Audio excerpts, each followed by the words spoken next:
الحمدللہ رب العالمین والعاقبۃ للمتقین والصلاۃ والسلام علی سید الانبیاء والمرسلین وعلی آلہ واصحابہ اجمعین اما بعد فاعوذ باللہ من الشیطان الرجیم بسم اللہ الرحمن الرحیم ان ربک یبسط الرزق لمن یشاء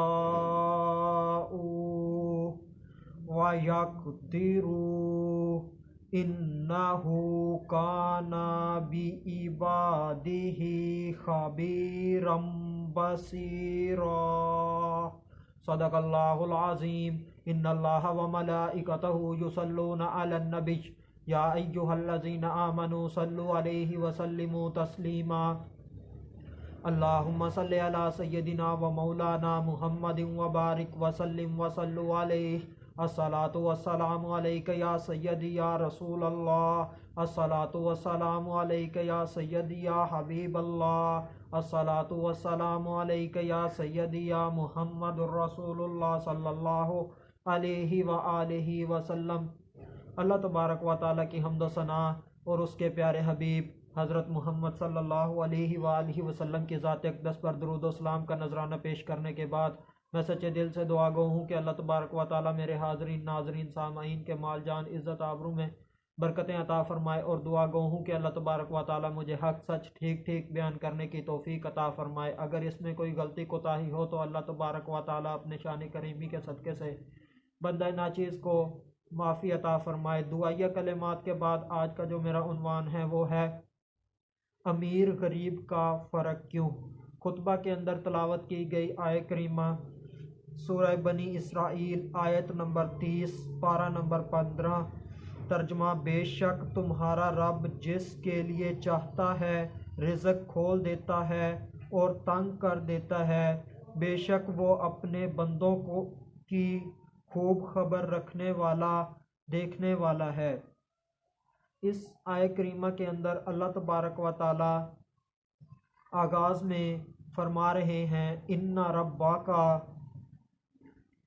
اے میرے بندے یاد رکھ میں ہی تیرا رب ہوں، میں ہی تجھے پالنے والا ہوں، میں ہی تجھے کھلانے والا ہوں، میں ہی تجھے آہستہ آہستہ بتدریج درجہ کمال تک پہنچانے والا ہوں، میں ہی ہوں جس نے تجھے مرد و عورت کے نطفے سے لے کر آہستہ آہستہ بتدریج درجہ کمال تک پہنچایا، تجھے جسم عطا کیا، تمہیں کھانے کو دیتا ہوں، اور اس کھانے کو جو میں دیتا ہوں اس کے ذریعے سے تمہیں طاقتور بناتا ہوں۔ تمہاری بھوک پیاس کا خیال رکھنے والا میں اللہ ہی ہوں۔